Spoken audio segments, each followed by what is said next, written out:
दिवाली मतलब दीपों का त्योहार। हिंदू धर्म में दिवाली को बड़े ही धूमधाम से मनाया जाता है। पर क्या आप जानते हैं कि दिवाली मुगलों के लिए काफी खास हुआ करती थी और किसी जमाने में दिल्ली के लाल किले पर दियों से एक रोशनी सजाया करती थी। और यह कहना जरा भी गलत नहीं होगा कि मुगलों को दिवाली से बड़ा लगाव था और उसी दौर में कई मुगल बादशाह रोशनी के इस त्योहार को और भी ज्यादा रोशन कर दिया करते थे। और आज मैं आपको मुगलों के दिवाली के इतिहास की एक कहानी सुनाने वाला हूं। तो नमस्कार, मैं हूं आपके साथ दिव्यांश वर्मा और आप देख रहे हैं वन इंडिया हिंदी। एक दौर था जब मुगल दिल्ली के लाल किले के रंग महल को दिवाली के दिन दियों से जगमग कर चुके थे। मुगलों को दिवाली के त्योहार से इतना लगाव था कि वो पूरे शहर में आतिशबाजी कर चुके थे। ऐसा बीते जमाने की कहानियां बताती हैं। मुगल बादशाह मोहम्मद शाह रंगीला तो ऐसे थे कि उनकी दिवाली में महिलाओं की तादाद ज्यादा हुआ करती थी और मुगलों के दौर में दिवाली को जश्न चिराग के नाम से जाना जाता है, जिसे आम भाषा में चिरागों का उत्सव कहा जाता है। और उस दौर में दिवाली में होने वाली आतिशबाजी की सारी जिम्मेदारी मीर आतिश को दी जाती थी। यही वो थे जिनकी देखरेख में पटाखों का प्रदर्शन किया जाता था, जिसके लिए ये लाल किले के पास कोई एक जगह ढूंढा करते थे। हालांकि उस वक्त दिवाली मनाने की परंपरा सही मायनों में अकबर के दौर से शुरू हुई, जिसे आगरा के किले और फतेहपुर सीकरी से शुरू किया गया था।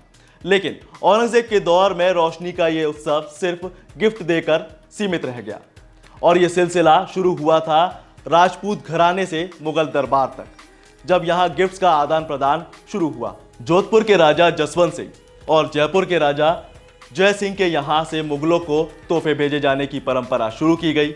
हालांकि मोहम्मद शाह रंगीला के दौर में दिवाली के त्योहार को लेकर इंटरेस्ट ज्यादा बढ़ गया और इंटरेस्टिंगली उस दौर में सबसे ज्यादा अट्रैक्टिव हुआ करता था 40 गज की ऊंचाई वाला दिया। जी हाँ, असल में उस दौर में एक खंबे के ऊपर दिए को रखा जाता था जिसकी ऊंचाई 40 गज हुआ करती थी और दियों को कपास के तेल से जलाया जाता था और यह दिया सारी रात जल सके, इसके लिए एक सिपाही यहां पर तैनात किया जाता था जो सीढ़ी की मदद से रात भर दिए को रोशन रखने की कोशिश करता था। कुछ कहानियां कहती हैं कि मुगलों के दौर की दिवाली उस वक्त की सबसे शानदार दिवाली हुआ करती थी, क्योंकि मुगलों का रोशनी से कुछ खास लगाव था, कुछ खास कनेक्शन था। दरअसल बादशाह अकबर के इतिहासकार अबुल फजल के मुताबिक रोशनी नेचर के आशीर्वाद की तरह है, इसीलिए भी दिवाली मुगलों के लिए खास रही है। और जानते हैं, मुगल बादशाह और उनके पूरे परिवार में दिवाली का त्योहार रोशनी की खुशियां लेकर आता था। हर तरफ चकाचौंध होती थी, लेकिन रूढ़िवादी उलेमाओं को ये रास नहीं आया और उनकी नज़र में मुगलों का दिवाली मनाना इस्लाम विरोधी हो गया और इसे एक गैर इस्लामी प्रथा के तौर पर प्रसिद्ध कर दिया। मुगलों के दिवाली मनाने पर वो तंज कसा करते थे। हालांकि इसके बाद दिवाली हर साल धूमधाम से मनाई जाने लगी। तो ये थी कहानी मुगलों और राजपूत के दिवाली मनाने के इतिहास की। आपको ये कैसी लगी हमें कमेंट सेक्शन में जरूर बताएं। साथ ही वीडियो को लाइक शेयर जरूर करें और ऐसी ही तमाम जानकारियों के लिए सब्सक्राइब करें वन इंडिया हिंदी।